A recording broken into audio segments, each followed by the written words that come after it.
Hi everyone, welcome to the Business for Builders podcast. Welcome to you if you're in YouTube land.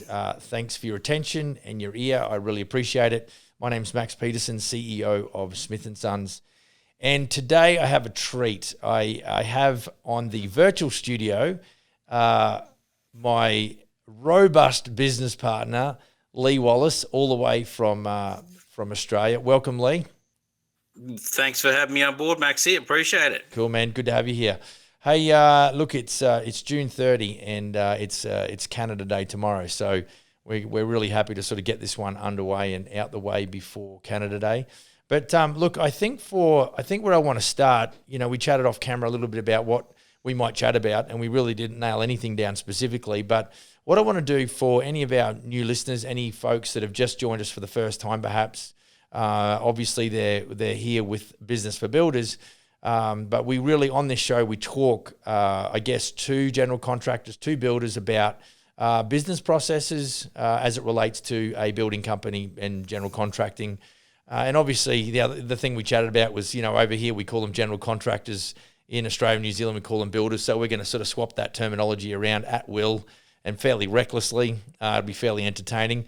But just to give our new listeners, our new viewers, a little bit of context, I think in 2008, Leigh, correct me if I'm wrong, you guys kicked off Smith & Sons and in Australia and New Zealand simultaneously. That's correct? Yep, exactly right. Yep. Exactly right. And it was birthed out of the fact that a Big Brother brand called GJ Gardner Homes was operating show homes, what we call show homes. You guys call them display homes. And people were inquiring about, hey, can you do us a reno? And those boys were like, no, we don't do renovations. And so off we went and created the Smith & Sons template. Correct. Yeah. Yep. And just for the record, there is no Mr. Smith, is there, Leigh? There is no Mr. Smith. My mum's maiden name's Smith, so that's about as close as we get, I think. Well, it's quite funny because, everyone says, oh, is there a Mr. Smith? And we say no, and we tell them the story. Yeah. And we'll get into this later, but, I think as a business, we really do have the community at heart. And I was chatting to an organisation here in Australia called the Smith family, believe it or not. Yeah, I know the one. And we're looking at maybe partnering with those guys. And anyway, I went onto their website, to hear more about the Smith family. And believe it or not, there's no Smiths in the Smith family either. It Boom. was apparently three business guys down in Sydney got together one day at the pub, and they were talking about, what are we going to buy our kids for Christmas? And one of them said, well, what about, there's so many, impoverished people living in Sydney. What are we going to do? Okay, let's reach out and help them. So there's no Smiths in the Smith family either. So we're quite Smithless, one would say. We are Smithy free. We're Smithy free. But, I think the thing is, it's not just the name. Look, I think that the name, but, you can come up with a good name. And I've said this about some other things because, as you know, I play a little bit of music and we're sort of trying to put that cover band together. That could be the rest of my life. But, coming up with a band name, but it's like, is Google a good name for a business? Well, everyone knows that it is what it is. But I think the business made the name didn't make the business. So, we may have started out with all good intentions to name it a good, honest, trustworthy name like Smith, which it is. But I think ultimately it's the service and the business operations that makes the name. So the name might have a little bit of a trustworthy, scent to it, but ultimately that could be undermined pretty quickly. So, but I think it's interesting how you guys started with that culture in mind, and you put the name really in there or in position. And then, of course, it's up to us, on both sides of the Pacific Ocean to make sure that, we're operating at the highest level. And Alex likes to call it, providing white glove service, which I really like. So, it really did morph, I think. Obviously, like you say, a lot of people talk to me and it's like people say, oh, I'm from this town. And you know what, like, it's not a great town and et cetera, and they almost let that overshadow their life. Where I firmly believe in life, it doesn't matter where you're born or where you come from. You can fulfill all the potential you can in your life. It doesn't matter where you come from. And I guess with our our brand name Smith and Sons. It started out as Smith and Sons because it sounded trustworthy. It sounded It's family. It's got a family connotation with a sons. family Yeah. connotation, just Yeah. trustworthy. But I guess, what Smith and Sons has come to represent is so much bigger than just being a trustworthy brand. I mean, I look at, we're obviously talking on a podcast, we're talking to builders and general contractors. And what I have seen the Smith and Sons name turn into now is affectionately known on my back wall with a Smithy. So now, if you're a general contractor or you're a builder as part of Smith and Sons, you're now a Smithy. And it's come to represent almost a very holistic point of view on life and how to run a business and, how to run a great family, how to run a great community. Like, it's so much bigger than what we ever thought it would be. And I guess that's really a tribute to everybody who's come on board since 2008, how we've really grown this whole thing together. So it's really, really exciting. Like I say, to morph from just a name to where we are today and really what I believe we represent. Yeah, look, and I think it obviously flows from the top. So that was, obviously, Greg and Darren's vision, that being a builder, you can be an average, what we'd call truck and ladder guy. But if you are talking about, not necessarily world domination, but certainly driving the business to an altitude that seems really high, you've really got to think about, I often say this to our team here in Vernon and even the franchised operators as well, is that if you help enough people get what they want, you'll get what you want. And Yes. and it does come back. And I think there's a fairly, I think we're selfish in what we want to do in business, and I don't think that's a bad thing. But then straight away there's like push and pull from opposite directions. You've got to have a selfish motive because that's what's going to drive you to do the hard work, even when you don't want to do the hard work. But there's also on the way, you need people around you to help you make it there. I couldn't have done what I'm doing today without the help of three business partners that have really enabled me, given me the opportunity, and it's super important. And then conversely, I couldn't do everything that I'm doing here as we grow the business here in Canada and North America without the staff that have been put in place that we've got on board as well. So I think an email I sent out to a fella who was considering the Smithies opportunity was, I think it comes down to the whole reward, recognition and respect thing. And a lot of these guys, they're just working so many hours, they're not really being rewarded for that. And it's not really possible and it's not sustainable. You just can't keep doing it. And I think the fatigue in the building game with builders is substantial, is pretty high as well. And so, I think what we want to do when we talk about the family of Smith and Sons, when you come in, there is that sense of belonging to who a brand and a family, per se. And I think that's a really nice place where you can get some reprieve from being out there, being an island and working by yourself and thinking, well, I'm trying to make this happen. And I was even chatting to a guy, today we were chatting about him earlier. And, we were talking about markup and he said, well, I've had nobody teach me about that. I'm kind of guessing. Now you're playing with your life. So the last thing you want to be doing is guessing about your gross and net profits. I mean, for goodness sakes. I just love the family of Smith and Sons it's so, when positivity and optimism get louder, that's what guys and gals will get into this business and stay in this business for, because when they leave the Smithy Island, it really is you're in it for yourself and there's nobody around to back you up or help you. And it's already tough out there, and it's even tough in Smithies, but you'd rather be in the Smithy crowd and the family and the community than out there by yourself. Oh, exactly. And look, we did a survey a few years ago now of all our franchisees. And the biggest thing that they loved about being part of the brand was being part of a team. And, it's just so critical. Like you say, everyone is telling us now, especially if you listen to telcos and internet companies, that we're more connected than ever, when I see a massive disconnect between actual humans. Like, we can get on Zoom or FaceTime or whatever, but there's what's missing is that element of a hand on the shoulder, mate. You're doing a great job. Hey, let's talk about some issues and some solutions together. And when you see 150 plus guys at one of our conferences, and they're all having a beer, chatting about, hey, I've had this problem. How did you solve it? Yeah, I've had this. This is the way I handle things.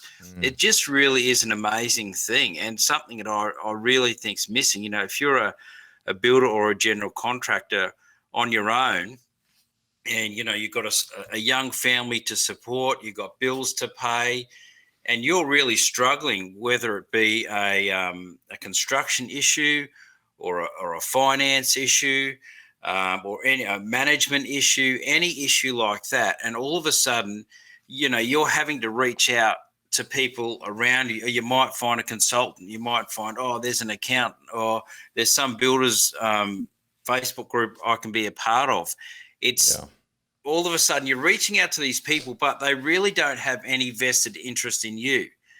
Where, as part of the Smith & Sons group, the power of our group is that as each individual franchisee grows a better business, it lifts the whole ship. Everyone lifts together, right? And as we lift together, we lift each individual franchisee up. So when one of our franchisees reaches out to another one for some help, that guy's actually helping the whole ship rise. And each franchisee has a vested interest in each other's business. So you can see how quickly that works as regarding to reaching out to some consultant who's got no interest really in your business. The only interest is a bit of money.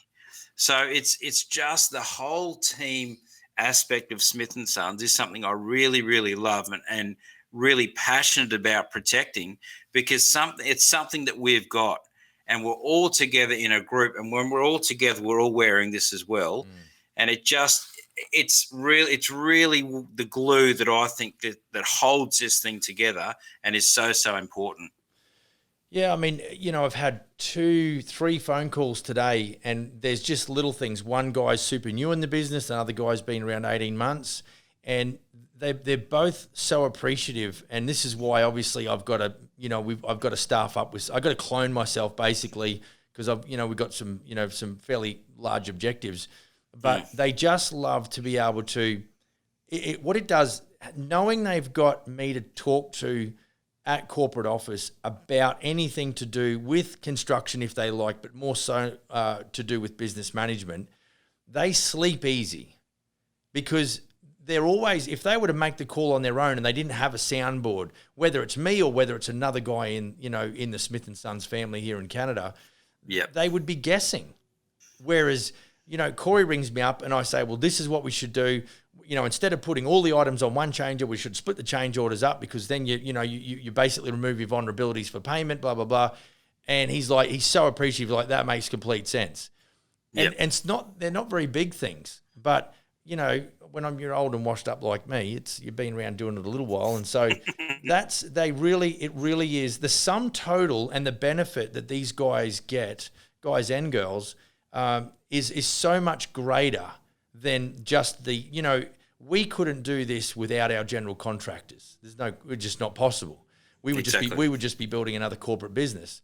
And I just think that looking at the guys and, what they're doing in such short time, and I'm not going to say they're 10xing the business, but I mean, there's one guy who's going to 3x his business this year. And I just think that's a really comfortable growth trajectory. And he is just bold. He's just doing it. He doesn't feel encumbered. He doesn't feel worried. If he's got any issues, he just calls me. He uses me as a bit of a soundboard. And you can't get that anywhere. Like, you can't get that from, if you've got a business coach and he's never been involved in construction, or his dad was a builder, it's not good enough. Exactly. And I just think the brand, and is what, and when we say the brand, we're talking about the family, we're talking about the business management systems, we're talking about the software, we're talking about the sales, we're talking about the business, the whole thing. And one guy I was chatting with yesterday about it, I said, man, this essentially everything that we just talked about for 40 minutes, I said, Smith & Sons is business in a box. Yes. It's all loaded. We do all the heavy lifting out back. You've just got to go and do what you do as a builder, and your life is cool. And don't even get me started about profit margins. I mean, I talk to every guy. It's so rhetorical. I talk to profit margins, and they're at least half of what we're doing. And so all the guys are going to be nodding their heads, going, "All right, so I know I charge this." I mean, these Smithies guys are obviously making double the gross profit. And the short answer is absolutely they are. But it ties to the value, and I think we were going to chat around the power of brand. But when these guys are questioning what's happening, in their business, and they start hating clients or the experience, it's really got to do with the power of the brand and the way the brand is perceived by their prospective customers. Yes, exactly. And so, yeah, mate. So I really, tell us about. Here's one thing I talked about: respect and reward and recognition. Share with us what's happening in May next year, man. This is one of the things that if you're a general contractor out there wielding your own sword, and I've got my brand on my truck and all that sort of stuff, the thing that you're going to talk to me about that's happening in Australia next May, this is what you and your brand, you just alluded to the fact when you get, 150 or 200 of us knuckleheads in a room, it's quite the experience. Tell us what's happening this time, roughly this time next year. Well, this time next year, we're going to have our annual team conference. And this is where you find out what it is to be a smithy on the back wall. Hoo-ha! And it's so hard to explain this. Obviously we talk to a lot of builders and a lot of general contractors about being part of the Smith & Sons team. And as we've just talked about that whole team narrative, it is... we offer a lot of stuff, of course. We offer, there's marketing, there's leads, there's systems, there's mindset, management, all this stuff. But like I said, the whole team dynamic it's such an intangible when you're not part of it. And, when we get together at conferences, it's just such an amazing feeling. From the first time, we'll usually have them at a resort or a hotel complex where everybody is. So generally, we're the first guys there, so we'll set everything up, and then you see the first smithy come in. Hey, what's happening? Yeah, good. Okay, here's your bag. And, within 10 or 20 minutes, there's just like crowd. 50, 70, 80, 100 builders and general contractors all in the same room. And it usually ends up there's a bar there somewhere close, and soon there's laughs. There's a lot of noise, talking, clinking. And you're cheers. shouting. You're shouting. No, of course we're shouting. So, the conference is just where we live and breathe, and we show who we are as a brand. And it's not just because we have great speakers. It's not just because, we have fantastic meals. It's not because, there's a lot to do and we're at a beautiful spot. It's because who we are as a team that make this happen. You could do the exact same event with a team of people who are all individual players, not interested as a team, don't really want to talk to him, don't want to talk to him. It will be totally different. But these conference experiences are what they are because of who we are as a team. We've got people that, a lot of builders and contractors, and you might be one of them if you're listening to this podcast, that you've never really gone to a big conference or a big meeting. You think, oh, yeah, well, really, what's in it really? Yeah, you'll hear someone yabber on and have a few beers. But the fact is, this is where you get the essence of who we are. And when we talk about team, so much business and knowledge is shared over a coldie. That's just the way it is. Because it's what we do anyway. It's what we do anyway. Yeah. So I know I'm rabbiting on about this conference, but, we've got guys just have never been to one before. And then they contact me a couple of days after the conference. They go, wow, we've never been to anything like this. And then the next thing they start saying, okay, I'm going to do this in my business next year. I'm going to do that. I've got a plan. So again, if you talk about the power of brand, if you're a contractor or a builder who hasn't been part of a brand and you come along to our conferences, you would almost not need to hear from Max or myself about what it is you get when you come on board with Smith & Sons, because you would literally feel it. You would literally feel it in the room. So, yeah, I'm super pumped about that. Obviously, we've had in 2020 and 2021, we had to pull the conference because of COVID. But next year is going to be absolutely brilliant, and It's going to be a cracker. it'll be a cracker. It'll be somewhere in Australia. I can't reveal that. Ha. But, I know some of the Canadians are going to make it down. And I guess, for the Aussies and the Kiwis, I talk about what's happening in Canada, because for us in Canada, I'm rabbiting on again, but, Canada was we had no brand. We had nothing. We had Max up there saying, all right, boys, I'm going to do it. And so, after the last sort of 2 or 3 years, we started with nothing, not a brass Zero. razoo. And now, you talk about, especially like in Vernon, where the corporate office is, too many leads. We've got too many leads. And, that's starting to happen in other areas. Just the guys are flat out, no, we don't need any leads, because of the power of team and the power of a brand. And it's the same in, here in Australia and New Zealand. We have places where the guys are, please, and this was before COVID. This is not just COVID related. It was well before that there's just too many leads. So, when you combine a great brand, a great team, and to me, a team that is committed to growth, I just think amazing things can happen. Yeah, I often talk to guys and say, look, you can go and do all this yourself. If you've got the right mindset and you can develop some management processes and you can get your marketing thing sorted out, and you've got a mentor, you probably can master the art of business. The problem is it's going to take you a long time to do that. And, yes. And when we talked about the business in the box, we talk about very much the tangibles and the operational stuff and the systemized approach to sales and things like that.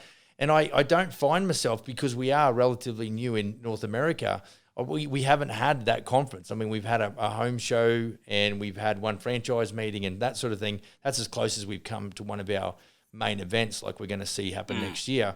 But, I often say this, that men and women, they work for a paycheck, but they die for recognition. It just makes any human being that gets recognized for putting in an effort, it makes them feel like, okay, I have a reason for my existence here. And I just think that builders definitely don't get enough of that. They're getting disrespected probably by subcontractors. They're getting disrespected by employees. They're getting disrespected by clients. They do a good job. They don't get the reward, off the back of that.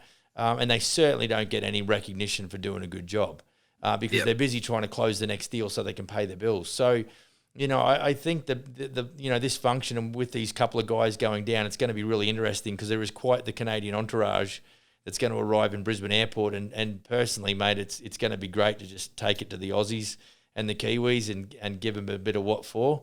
So, it's definitely one of the intangibles that I've got to actually focus on more, because it's, I know that we're all emotional, and things will either move us to an angry state, or they'll move us to a happy state or a fearful state. And what I love about the Smithies business is it really does instill hope. I think bottom line, everything that we're doing, if it really encourages you about what's going on in the future, the worst thing is not knowing. So we talk to our retail customers about this all the time. What does Smith & Sons do differently? They provide peace of mind and security and satisfaction. Yep. And so I think if we were to pivot and take that message to our builders and our general contractors, it's like what we're trying to do is we're going to say, hey, look, this is the type of business that you can have, because we're not experimenting. I said this to one of the guys this morning, is that Smith & Sons is not here in Canada experimenting on the Canadians. We've already done that with the Aussies and Kiwis, and we've got, 98 plus or whatever the number is. And, we're not, it literally is turnkey. No different to if you move into a home that's got all of the paint done and the floor coverings and everything's ready to go and the landscaping's finished and the driveways and the letterbox is in. You just got to move in. That is the same as what's going on here, and the benefits are far much more than just that, although they are, some great benefits of joining the Smithies family. So, yeah, and I guess I'd like to touch on something you mentioned a bit earlier is about growth and exponential growth. I think for me, I think every builder in the world should be with Smith & Sons, no doubt about it. I agree. But there, there's Because I'd keep but my I've job if we also, did that. yeah. But I've Thanks, also Lee. got no doubt that there obviously is builders out there who don't have Smith and Sons, and they're running a business from day to day to day, and that's fine. I guess for me, the question is, how quick do you want to grow, and how quick do you want to get to that point where you've got time with your family and with your friends and the resource to live life like you wanted it. I know we get a lot of builders, and we've chatted to some of the Macs who they find it really hard to separate themselves from their brand, from Billy Bob Building, and we get this a lot. It's like, well, I've built this brand over the last 5 or 10 years and I really don't want to move away. Look, for me, that's really an exercise in, look, we understand that, we've built the Smith & Sons name, to change that would be hard, but they really have to think, where do you want to be in 5 or 10 years? And talking, as you said before, Max, about hope, it's like, well, you can keep that brand name, but, how old are you going to be before you start to experience life like you want it? Are you going to be 50? Are you going to be 60? Are you going to be 65? And that's what I love about the Smith & Sons brand is the builders and GCs that we see join forces with us. They're ramping up much quicker, and not only that, in a controlled manner, so they can reach their goals sooner. And that's what I say about being part of a team where people really want to grow a business. Because if you really want to grow a business and you say, look, in 5 or 10 years, I want to be at this point where, I'm not coming to work every day. I don't have that commitment. That's what I'm talking about. Because again, you come to our conferences and I talk to everybody there and they're talking about, we've finally been able to go on holiday with the family. Oh, we've finally been able to go here. Oh, I can go surfing in the morning. I can kiss my kids goodbye in the morning. I can be there when we get home. And that's what I'm talking about with a lifestyle.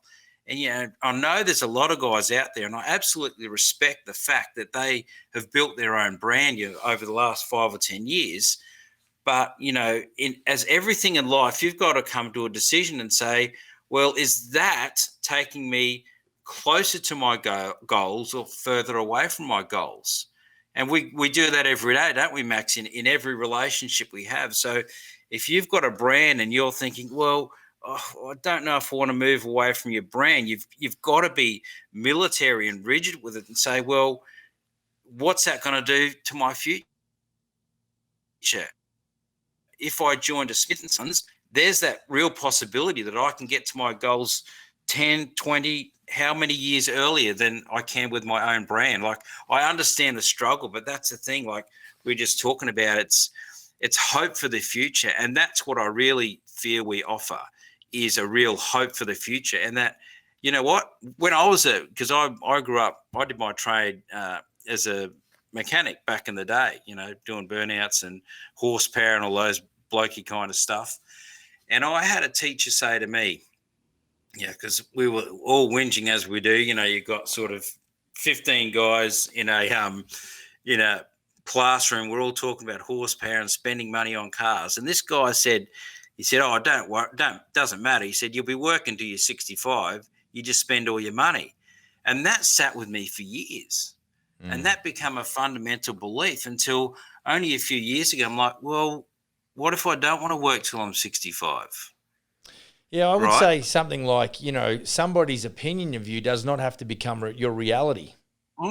And so it's I think you've got to have some sort of vision. And I would say, because I know that the average gestation period for guys to make decisions to come on board ranges anywhere from 2 months to 9 months, it's really what when they talk about their brand, it is really just a sentimental air cover. I don't disrespect it. But what's got to happen is the pain of change has got to be less than the pain of staying the same. So, you can make excuses and things like that, but if in the back of your mind or when your head hits a pillow that this business isn't really giving me what I want, and I've been doing this for 5 years and I still got no change, then it's at some point in your gut, the pain of change is now actually going to become a lot less than the pain. If I got to do this for another year, I will stick a fork in my eye, you know. And then it's like, you know, you have this moment where you just go, what the heck? I've got nothing to lose. And so until guys and gals who are general contractors come to that point, there's actually nothing that I can really do. They've kind of, all I can do is demonstrate massive value and see if that speeds up the turnaround process of that attitude. Because if you've been doing it for 3 or 4 years, you already know what the next 3 or 4 years is going to look like. Because I'm telling you, if you want massive change, you've got to take massive action. Exactly. And so that pain, you've got to pick your pain. It's like, which medicine do you want? You want bragging rights because you've got, you know, max on the door, or do you want to actually show the accountant a great gross profit, or even better, a great, you know, 12 and 13% net profit, and then be able to take 2 and 3 weeks, you know, off with the kids or more, or whatever you want to do. Like, time and money should equal choices.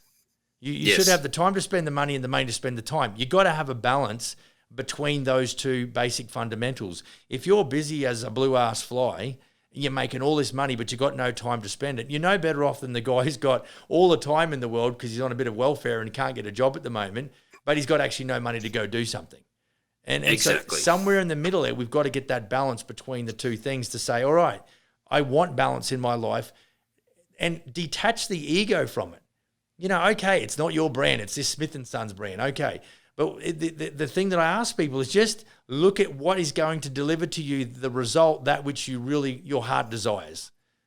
Not just the bragging rights because you're at a barbecue telling everyone that's your decals on your vehicle. Actually, the decals are irrelevant. Whether it's yours or mine makes no difference. What is the result that is being given to you by the business? Forget about what is actually on the truck. Can we just put that aside? So, you know, I think it's, you know, it's really a great mechanism. I think that's what the brand does, but further to the brand, it's the systemization, it's the community, it's the culture, it's the camaraderie, you know, all that sort of thing. It's a sense of belonging. And you just can't replicate that in any other way than what a franchise business model like Smith & Sons does. And that's it. And it's also like you're saying, you know, at the barbecue, you know, you're boasting about your brand or Smith & Sons. I guess, to me, again, totally biased, but, you know, if I was at a barbecue, because we just don't take on every builder or general contractor. Sure. We have to have, like we talked way back at the start, Max, about we need this to be trustworthy. We can't take on board every builder because the fact is, we have standards and some guys will not meet our standards, and it'll always be that way. So they've got to know that when they join Smith & Sons, obviously, you know, over there in Canada, you have nearly a 3-month discovery process. Mm-hmm. There's a lot of time for them to check us out, but conversely, there's a lot of time for you to check them out to make sure they're the kind of people we want on board. And for people, you know, for GCs and builders walking around with Smith & Sons, you know, on their chest, that means we believe in you and you're good enough to join our company. So when you're talking at the barbecue, you guys are lucky enough to have big trucks over there, not like us here. But, you know, you pull up in your Ram or your F-250 or 350 with a big Smith & Sons on the side. That means an international company believes in you enough to let you wear our colours and be part of Smith & Sons. So I think, you know, that's a cause for great pride that we're putting Smith & Sons in your hands, Mr. Builder, so treat it very well. And we've got the obligation to our existing stakeholders, whether they're Aussies, Kiwis or Canadians, you know, to make sure that as we are bringing on board new operators, that we aren't doing the brand a disservice by just recruiting willy-nilly. You know, we're very strategic in the type of person. You know, I often talk to the general contractors that we've got in the team here, is that, you know, the two things that'll help you, you know, scale up a business, one is culture and the other is your ability to recruit good talent. Well, that's right for a general contractor and a builder, but it's also right for a corporate brand like Smith & Sons. We've got to make sure that the guys that we bring on are actually going to serve the brand and the business at the highest level. And so, you know, you're right. There's definitely, and you know, today I'm way more picky than what I was 3 years ago, even though I thought I was being picky back then, no, I'm way more, picky right now. So yeah, as much as, if you're a general contractor and you're listening to this, you can guarantee that if I'm recruiting and you're in Canada, I'm going to be looking at patterns. I'm going to be looking at, your performance and how you deal with me, because the way that you deal with me potentially is the kind of way that you deal with most humans. And it's either going to fit our cultural expectation or it's not. And we have obligations to not only our franchised operators, but customers. Because like you say, we got to make sure that the guys and gals that we bring on as general contractors and builders are going to actually fall in love with delivering at the highest level a remarkable customer experience to all of our clients and homeowners. Yep. So, yeah, look, man, I think, we've been at it for a while now. Anything else to add to finish off? Anything else you want to throw in the mix? Oh, there's probably a lot, but I'll go on for too long, Maxie, so I better call it quits. We'll shut it down. Well, mate, look, I think this is only the second time we've done this as a couple of knucklehead CEOs, so it'd be nice to think you can get on an aeroplane and come back for the home show next year. That'd be awesome. Good to see you in the flesh again. Waiting for that day. Yeah. Waiting for that day. Yeah, I actually I contacted our lady from Flight Centre, so I'm waiting on an email back, and hopefully we can sort of get a bit of a temperature on international travel and what some of the obligations are going to be. But great to have you on the show again. Look, so if you're a general contractor or a builder and you love what you heard, we'd love you to subscribe and hit the bell for the notifications. We put out one of these once a week. And if you've got any questions, feel free to jot them down below in the comments section, and we will get back to you as promptly as possible. And also, if you've got something going on in your business, I would love to hear from you. Good, bad, or ugly, something I might be able to help you with. Feel free to reach out. My email is max@businessforbuilders.ca, and I will endeavour to get back to you as quickly as I can and help you out of that moment if possible. So, again, really appreciate your ear and you listening in for this long, because it's been a few minutes. But have a great day, and we'll see you on the next episode of Business for Builders. Cheers.